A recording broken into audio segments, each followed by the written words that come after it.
proud mom si Marjorie Barreto sa pagtatapos sa kolehiyo ng anak na si Leon, pero hindi rin niya nakalimutang banggitin ang malaking tulong ni Julia Barreto sa pagpapaaral ng kapatid.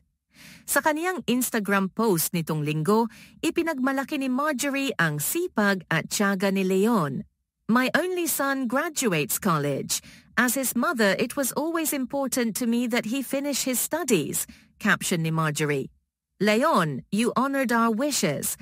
I watched you study so hard, sometimes too hard, that I had to remind you to rest.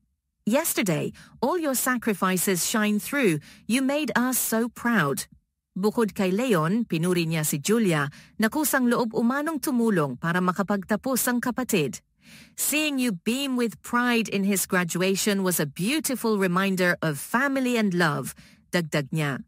Masaya ang tatlo sa mga larawan sa post kung saan mahigpit ang yakap ni Julia kay Leon. Nakasama rin nila ang mga kapatid na sina Danny at Eric sa isang salusalo. Nagtapos si Leon ng marketing sa University of Asia and the Pacific noong Sabado, ilang araw lang matapos magtapos ni Marjorie ng communications sa Philippine Women's University.